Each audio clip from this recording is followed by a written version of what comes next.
Head of income के अंतर्गत आज हम लोग पढ़ने जा रहे हैं income under the head business and profession. तो देखिए मैं वन लाइनर आपको बता रहा हूँ, जिसमें लिखा हुआ है under the head business and profession the method of accounting shall be.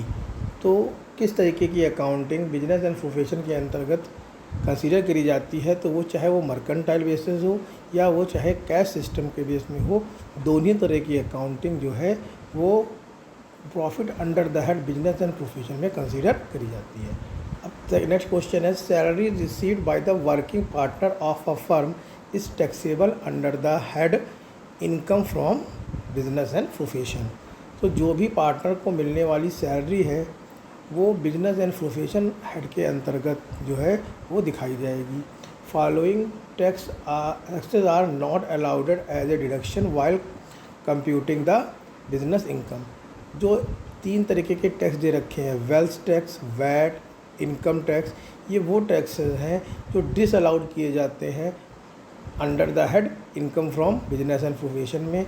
और जब हम बिजनेस एंड प्रोफेशन के अंतर्गत बिजनेस इनकम को कैलकुलेट कर रहे होते हैं तो ये जो तीनों टैक्स हैं ये डिसअलाउड होते हैं। नेक्स्ट है allowable deduction in respect of donation to approved and notified association in a scientific research. तो जो भी अमाउंट साइंटिफिक रिसर्च के लिए इन्वेस्ट किया जाता है उसका जो डिडक्शन है वो 100% हमको मिलता है। आपको याद रखना होगा, क्वेश्चन जब आएगा पेपर में तो उसमें कई परसेंटेज दे रखे होंगे, 110%, 175%, इस तरीके के, लेकिन जो हमारा आंसर है वो होगा 100% of donation amount. Next question है expenditure incurred on acquisition of patent and copyright are subject to deduction. तो पेटेंट और कॉपीराइट पे जो डिडक्शन दिया जाता है या एक्सपेंस आप इनकर्ड करते हैं उस पर जो डिडक्शन मिलता है वो मिलता है डेप्रिसिएशन का अंडर सेक्शन 32। सेम अमाउंट जो है सेम डिडक्शन आपका डिडक्शन है वो नीचे वाले क्वेश्चन भी आपका लाई करेगा। Lump sum payment on acquisition of technical know how are subject to the donation in section 32। Next question है expenditure allowed under the head business and profession shall be. कौन सा एक्सपेंडिचर अलाउ होता है बिजनेस एंड प्रोफेशन में? तो याद रखना है हमको, इनकम टैक्स प्रोसीडिंग में करने वाले जो एक्सपेंस होंगे वही अलाउ माने जाएंगे। जैसे भी उन्होंने ऊपर पढ़ा था कि इनकम टैक्स तो डिसअलाउड होगा, लेकिन इनकम टैक्स प्रोसीडिंग में होने वाले एक्सपेंडिचर जो होंगे वो अलाउ होंगे। Expense incurred on labour welfare for the employee shall be, कैसा होगा वो डिडक्शन, वो फुली अलाउड होंगे। Expenses incurred on food by the SSC for the employee shall be. तो कितना अमाउंट फूड के लिए जो एम्प्लॉय को दिया जाएगा उसमें करने होने वाले जो एक्सपेंडिचर होंगे वो कितने होंगे, अलाउड अप टू ₹50 पर एम्प्लॉय। नेक्स्ट क्वेश्चन है हमारा compensation paid to the employ for premature termination of service shall be fully allowed. ये आपका वो है फुली अलाउड। फिर कुछ क्वेश्चन छोड़ दिए हैं हमने। Expenditure incurred on labour welfare for the employ, ये हमारा फुली अलाउड होगा। Expenditure incurred on food by the SSC for the employ, ये होगा ₹50 तक। फिर है expenditure on branch of business of which discontinued during the previous year shall be considered fully allowed. कोई भी एक्सपेंडिचर किसी डिसकंटिन्यूड बिजनेस में किए जाते हैं अगर या उसकी किसी ब्रांच में किए जाते हैं तो वो फुली अलाउड माने जाते हैं। अब इंपॉर्टेंट क्वेश्चन आपको ध्यान रखना है, amount of bad debt recovered which is allowed earlier shell be considered at business income कही जाती है। अगर कोई भी अमाउंट बैड डेट का रिकवर हो रहा होगा किसी भी ईयर में तो वो उस साल की बिजनेस इनकम में कंसीडर किया जाएगा। Bribe given to a border police for importing prohibited good shall be considered at. अगर कोई व्यक्ति किसी प्रकार का गैम्बलिंग में इन्वॉल्व होता है और वो बॉर्डर पुलिस को कुछ ब्राइब देता है तो उसके द्वारा किया गया ये जितना भी एक्सपेंडिचर है वो फुली डिसअलाउड होगा, इसका वो कोई रिडक्शन नहीं ले पाएगा। नेक्स्ट क्वेश्चन है हमारा, in computing the income for a business exceeding 20,000 shall be allowed if it is done by cross check. तो अगर क्रॉस चेक के थ्रू आप 20,000 से एक्सीडिंग का अमाउंट देते हैं तो वो अलाउड माना जाएगा, लेकिन वो क्रॉस चेक के थ्रू ही होना चाहिए, ड्राफ्ट या कैश में नहीं होना चाहिए।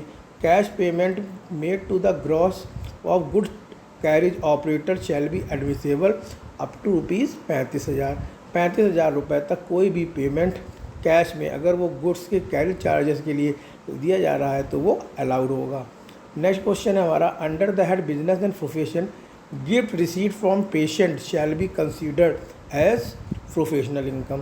तो अगर कोई डॉक्टर को किसी पेशेंट से कोई गिफ्ट रिसीव होती है तो वो उसकी प्रोफेशनल इनकम मानी जाएगी, उसे हम पर्सनल इनकम नहीं कहेंगे। फिर है under the head business and profession gift receive from relative shall not be considered as income of business, income of profession and capital receipt. उसे हम किसी भी प्रकार की रिसिप्ट क्या इनकम को नहीं कह सकते, ना ही वो बिजनेस इनकम है, ना ही वो प्रोफेशन इनकम है और ना ही वो कैपिटल रिसीट मानी जाएगी। नेक्स्ट क्वेश्चन है हमारा, stock in trade shall be valued. जो स्टॉक इन ट्रेड है उसको इनकम टैक्स में किस पर वैल्यूड किया जाता है, मार्केट वैल्यू पे, कैश प्राइस पे या दोनों में से जो भी उसको लगता है। तो तीनों मेथड है, मार्केट प्राइस, कैश प्राइस या मार्केट प्राइस और cash price which ever is less, तीनों में से कोई भी मेथड एसएससी अप्लाई कर दे सकता है। इसके लिए कोई प्रेस्क्राइब्ड मेथड नहीं है एज पर इनकम टैक्स। फिर है non resident who is carrying is on A shipping business in India, his Indian income shall be considered कितनी होगी, 72% ऑफ द अमाउंट रिसीव मानी जाएगी। फिर क्या है, non resident who is carry a business operating by operator of aircraft in India and income is consider 5% of the amount receive. दोनों में देखिए अंतर है, एक में जो है वो शिपिंग बिजनेस है और दूसरी जगह एयरक्राफ्ट का बिजनेस है, वहाँ पर इनकम इसमें 72% होगी और इसमें 5% होगी। नेक्स्ट है सेक्शन 44B, ये एक बहुत इंपॉर्टेंट क्वेश्चन है। सेक्शन 44B जो है वो है audit of account is compulsory if the total sale exceed rupees 10 crore, 10 crore रुपए से ज़्यादा की इनकम होने पर सेक्शन 44B के अंतर्गत ऑडिट कंपलसरी हो जाता है। सेक्शन 44AB स्पेसिफाइड करता है ऑडिट होने की डेट 30 सितंबर। ये दोनों बहुत ज़्यादा इंपॉर्टेंट क्वेश्चन है।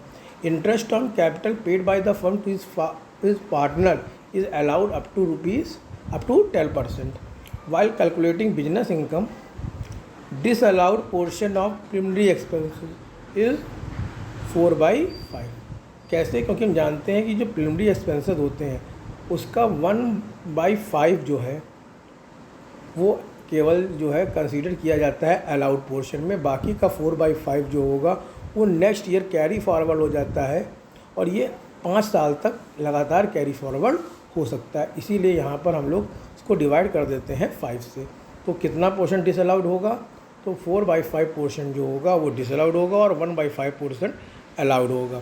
फिर है 100% of weighted deduction for the house research in some case is allowed to the company SSC. केवल कंपनी के केस में 100% डोनेशन जो है, डिडक्शन जो है अलाउ होता है हाउस रिसर्च के लिए, under which the worker of a doctor is covered under profession.